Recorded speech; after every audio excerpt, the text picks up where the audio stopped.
أعوذ بالله السميع العليم من الشيطان الرجيم بسم الله الرحمن الرحيم إنا أنزلناه في ليلة القدر وما أدراك ما ليلة القدر ليلة القدر خير من ألف شهر تنزل الملائكة والروح فيها بإذن ربهم من كل أمر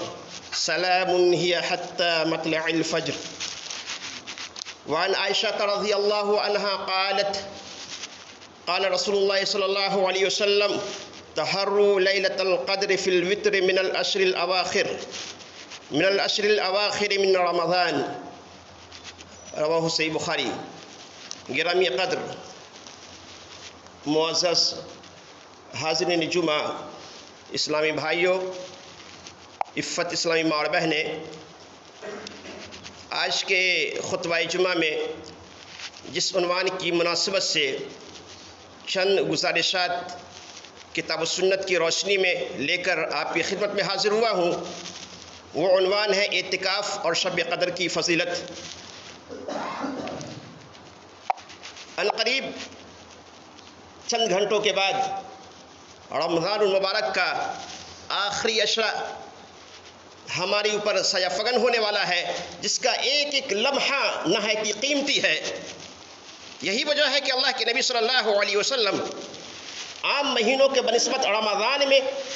خوب عبادت و بندگی کا اہتمام کرتے، لیکن جب رمضان کا آخری عشرہ کا آغاز ہوتا، آخری عشرہ شروع ہوتا، تو رمضان کے عام دنوں کے بنسبت خوب عبادت و بندگی کے لیے کوشش کرتے. آپ عبادت کے لیے کمر بستہ ہو جاتے. کیوں؟ آپ رمضان کے عام دنوں کے بنسبت رمضان کے آخری عشرے میں عبادت کے لیے زیادہ محنت کوشش کیوں کرتے؟ اس لیے کہ رمضان کے آخری عشرے میں اللہ نے اس امت کو بطور انعام اعزاز ایک ایسی رات عنایت کی ہے جس رات کی اہمیت و فضیلت کے لیے یہی کافی ہے کہ اللہ تعالی نے اس رات کے تعلق سے مکمل ایک سورہ کا نزول فرمایا جسے سورۃ القدر کہتے ہیں. اللہ تعالی بیان فرماتا ہے انا انزلناہ فی لیلۃ القدر، یقیناً ہم نے اس کو لیلۃ القدر میں، قرآن کو لیلۃ القدر میں نازل کیا. اللہ اکبر! کتنا بڑا مقام ہے اس رات کا کہ یہ رات نزول قرآن کی رات ہے. یعنی رمضان کی شب قدر میں لوح محفوظ سے 7ویں آسمان، لوح محفوظ سے سمائے دنیا پر مکمل قرآن کو اتارا گیا، اور پھر وہاں سے بیت العزہ میں رکھ دیا گیا، اور پھر وہاں سے حسب حالات صاحب قرآن محمد صلی اللہ علیہ وسلم پر 23 سال میں اترتا رہا. پھر اللہ نے فرمایا وَمَا أَدْرَاكَ مَا لَيْلَةُ الْقَدْرِ. قدر کے کئی معنی، قدر کے ایک معنی قدر و منزلت کے ہیں، یعنی اس رات میں اللہ کے بندے جو عبادت کرتے ہیں تو اس عبادت کی اللہ کے یہاں بڑی قدر اہمیت ہے. اسی طرح قدر کے معنی فیصلے کے ہیں. اس رات میں سال بھر کے فیصلے انجام دیے جاتے ہیں، اس لیے اسے لیلۃ القدر کہتے ہیں. اسی طرح قدر کا ایک معنی تنگی کے ہیں، یعنی اس رات میں اتنی کثرت سے فرشتوں کا نزول ہوتا ہے کہ زمین کی وسعت کے باوجود زمین تنگ ہو جاتی ہے،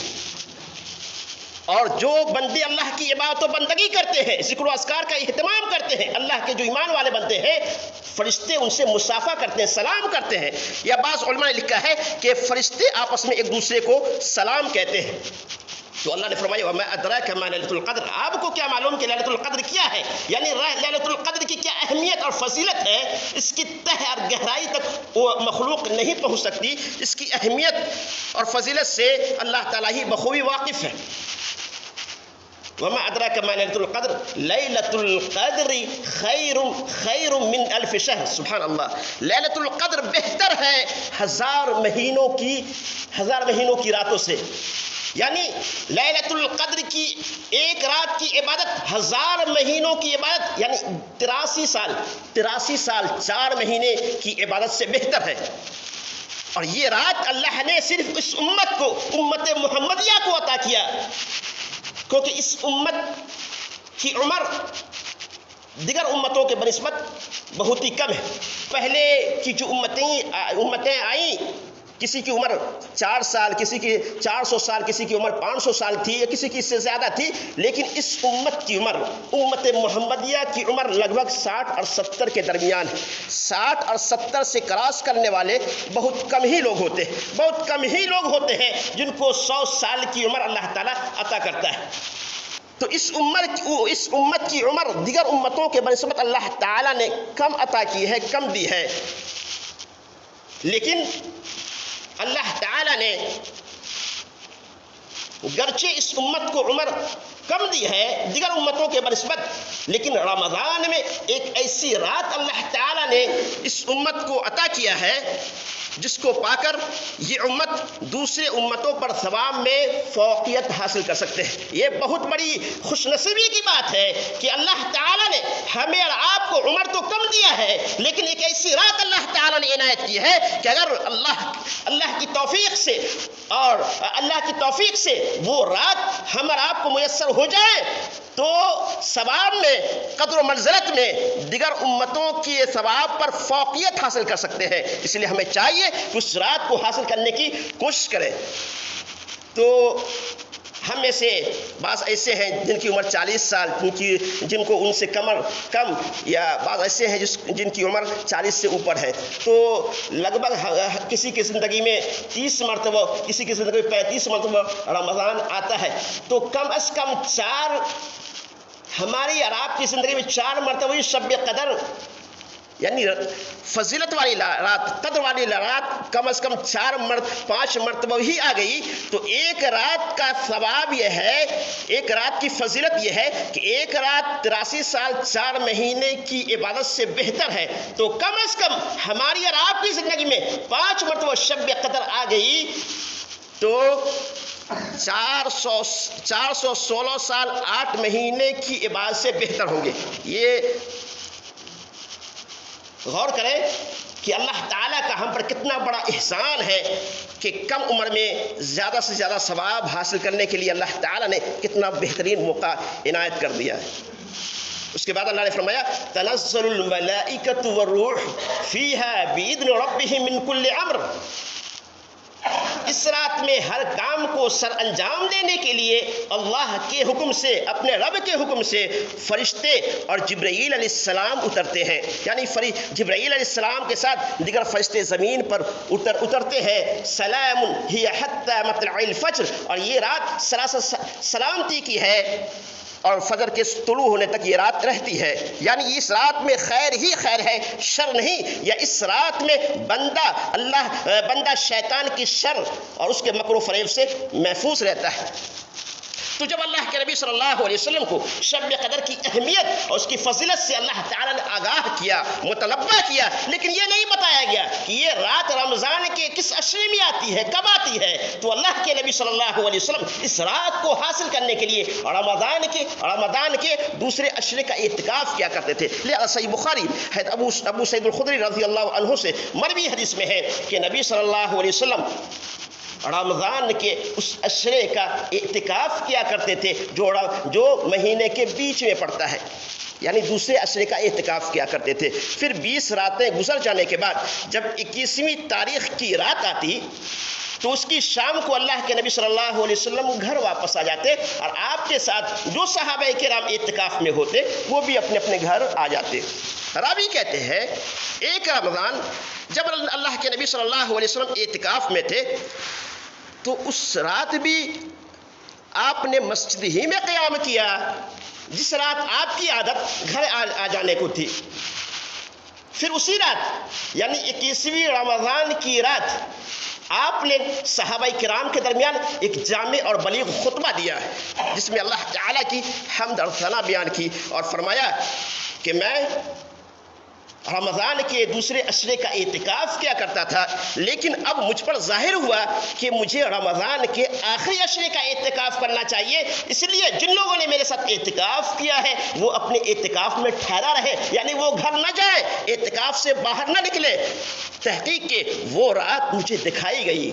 تحقیق کہ وہ رات یعنی شب قدر مجھے دکھائی گئی، پھر بھلوا دی گئی، یعنی جس رات کی تلاش و جستجو کے لیے اللہ کے نبی صلی اللہ علیہ وسلم رمضان کے دوسرے عشرے کا اعتکاف کیا کرتے تھے، آپ فرماتے ہیں کہ وہ رات دوسرے عشرے میں نہیں بلکہ رمضان کے آخری عشرے کی 5 طاق راتوں میں سے کوئی ایک رات ہوتی ہے۔ لہذا اے میرے صحابہ کرام، اے میرے ساتھیوں، تم اس رات کو رمضان کے آخری عشرے کی 5 طاق راتوں میں تلاش کرو۔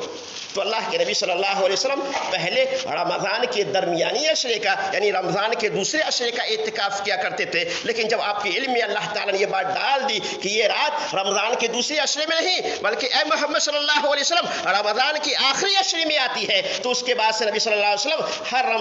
رمضان کے آخری عشرے 20 دن کا 10 دن کا اعتکاف کیا کرتے تھے۔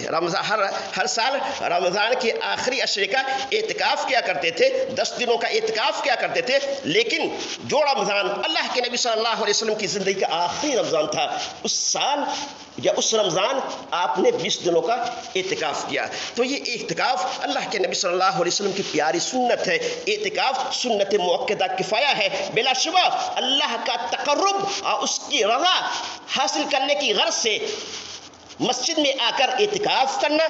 اور اپنی زندگی اور اللہ کی بندگی کے خاطر اپنی زندگی کے چند ایام کو فارغ کر لینا، یہ میرے بھائیو بہت بڑی عبادت اور سعادت کی بات ہے۔ خوش نصیب ہیں وہ لوگ جنہیں یہ سعادت حاصل ہو جائے۔ تو کیا آپ یہ سعادت حاصل کرنا چاہتے ہیں؟ اگر حاصل کرنا چاہتے ہیں تو دیر کس بات کی، جائیں اور اپنی ضروریات سے فارغ ہو کر آج ہی اعتکاف کی نیت سے مسجد میں آ جائیں۔ تو جو بھائی اعتکاف کرنا چاہتے ہیں انہیں چاہیے کہ وہ رمضان کی 21ویں شب مسجد میں آ جائیں اور فجر کی نماز کے بعد اعتکاف گاہ میں یعنی اعتکاف کی جگہ میں آ جائیں، اور اعتکاف کی حالت میں حال بحالت اعتکاف چند باتوں کا خیال رکھیں، یعنی حالت اعتکاف میں بیمار پرسی کرنا، بشری تقاضوں کے بغیر اعتکاف کی جگہ سے باہر جانا، دنیاوی فضول باتیں کرنا، جنازے میں شرکت کرنا، یہ سب منع ہے۔ یعنی اعتکاف میں ہے تو آدمی بغرض ضرورت پیشاب پاخانہ وغیرہ کے لیے باہر جا سکتا ہے، ورنہ بغیر کسی ضرورت کے اعتکاف گاہ سے باہر نکلنا یہ خلاف سنت ہے، اور اللہ کے نبی صلی اللہ علیہ وسلم نے اس سے منع کیا ہے۔ عائشہ رضی اللہ عنہا بیان فرماتی ہے کہ اللہ کے نبی صلی اللہ علیہ وسلم نے ارشاد فرمایا، تحروا لیلۃ القدر فی الوتر من العشر الاواخر من رمضان،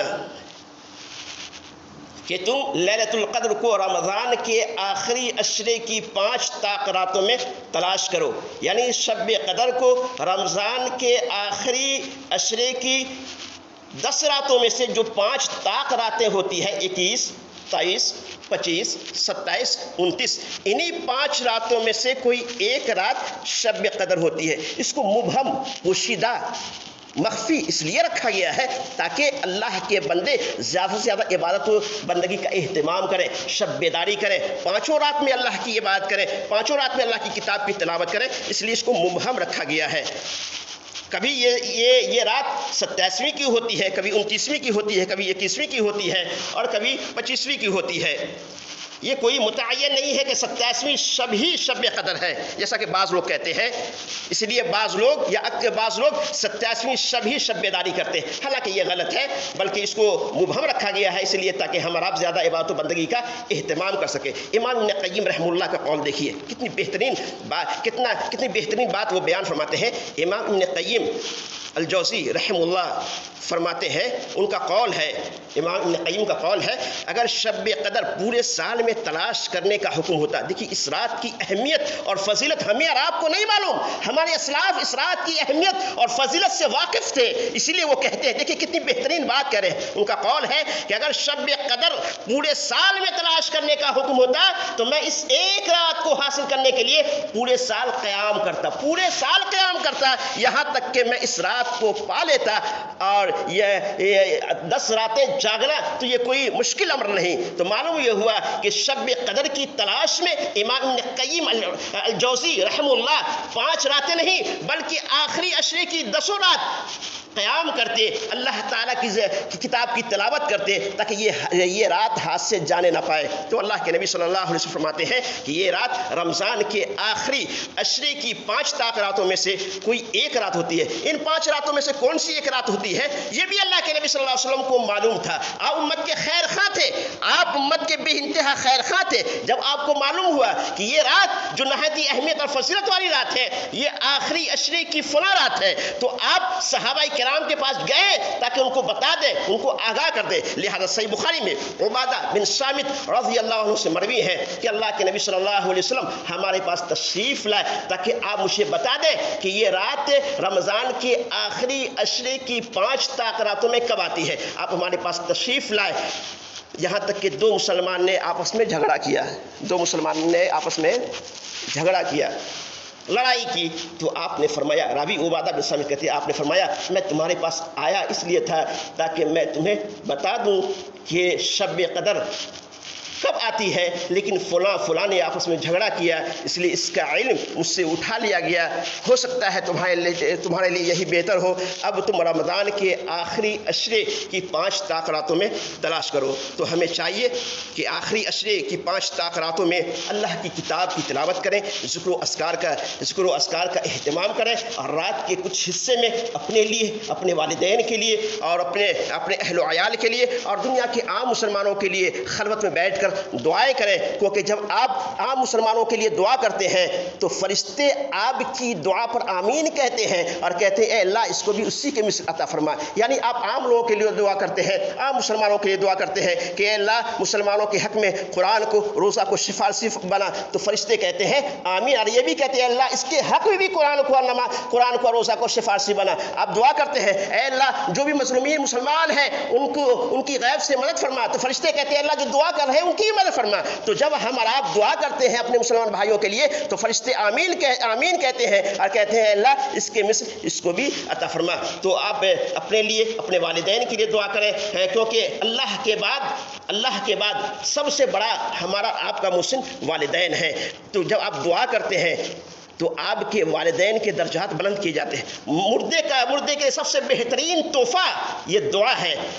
اور یہ تو رات دعا والی رات ہے۔ لہذا ہمیں چاہیے کہ ہمارے ماں اور والدین، ہمارے ماں اور باپ جن کی بے انتہا قربانیاں ہیں ہمارے لیے، ہم ان کے لیے خلوت میں بیٹھ کر دعا کریں۔ ہمارے آپ کی دعا سے ان کے درجات بلند کیے جاتے ہیں۔ اللہ کے نبی صلی اللہ علیہ وسلم فرماتے ہیں کہ جب بعض مردے کے درجات کو بلند کیے جاتے ہیں تو مردے سوال کرتے ہیں اے اللہ سبحانہ و تعالیٰ یہ درجات کی بلندی کس لیے ہے؟ تو اللہ تعالیٰ کہتا ہے تمہاری اولاد کی دعا کا ثمرہ ہے۔ دنیا میں تمہاری اولاد تمہاری دعائیں خیر کرتی ہے، اسی دعائیں خیر کی وجہ سے اللہ میں نے تمہارے درجات کو بلند کیا ہے۔ تو میرے بھائیوں یہ رات بابرکت رات ہے، یہ دعا والی رات ہے، یہ ذکر و اذکار والی رات ہے، یہ اللہ کی کتاب کی تلاوت کرنے والی رات ہے۔ اس لیے ہمیں چاہیے کہ ہم اپنے والدین کو آج کی رات ہم اپنے والدین کو نہ بھولیں، ان کے لیے دعا کریں، اور خاص کر اس رات کے لیے اللہ کے نبی صلی اللہ علیہ وسلم جو دعا بتائی ہے، تعلیم دی ہے پڑھنے کے لیے، وہ ایک ہے، وہ ہے اللہم انک عفو تحب العفو فاعف عنی، اللہم انک عفو تحب العفو فاعف عنی۔ بار بار بندہ التجا کرتا ہے اللہم انک عفو، اے اللہ تو بخشنے والا ہے، تحب العفو تو بخشش کو پسند کرتا ہے، اے میرے مولا فاعف عنی، ہم گناہگار ہیں، ہم خطا کار ہیں، ہم گناہوں میں سطح پر ڈوبے ہوئے ہیں، اے میرے مولا فاعف عنی تو مجھے معاف فرما، تو مجھے بخش دے۔ تو میرے بھائیوں ہمیں چاہیے کہ ہم ذکر و اذکار کے ساتھ ساتھ دعاؤں کا بھی اہتمام کریں، بجائے دعا کا اہتمام کرنے کے مسجد میں بیٹھ کر یا مسجد کے باہر آپس میں گپ شپ کر کے یا موبائل پہ مصروف رہ کر اس رات کو گزار دینا، یہ اس رات سے محرومی کا بہت بڑا ذریعہ ہے۔ کیونکہ بعض ایسے نوجوان ہیں جو جاگتے تو ہیں لیکن جاگ کر وہ جاگنے سے فائدہ نہیں اٹھاتے، یعنی جو جس کے لیے جاگتے ہیں وہ کام نہیں کرتے، بجائے قرآن کی تلاوت کے وہ آپس میں گپ شپ کرتے رہتے ہیں یا خلوت میں بیٹھ کر موبائل پہ کھیلتے رہتے ہیں۔ تو اس طرح سے جاگنے سے بہتر ہے کہ آپ نہ جاگیں، کیونکہ اس رات میں جس طرح سے ثواب زیادہ ہوتا ہے اسی طرح گناہ بھی زیادہ ہوتا ہے۔ میرے نوجوان بھائیوں، خاص کے وہ بھائی جو موبائل سے زیادہ محبت کرتے ہیں وہ سنیں۔ اس رات میں جس طرح ثواب زیادہ ہے اسی طرح برائیوں کے گناہ بھی زیادہ ہیں۔ اگر آپ اس رات میں خاص کر موبائل کا غلط استعمال کرتے ہیں تو گناہ بھی زیادہ ہے۔ اس لیے اللہ کے واسطے میرے نوجوان بھائیوں، اس رات کی اجر و ثواب کو آپ ضائع نہ کریں۔ اس رات کی اہمیت و فضیلت سے آپ محروم نہ رہیں، بلکہ جس نیت سے آپ جاگتے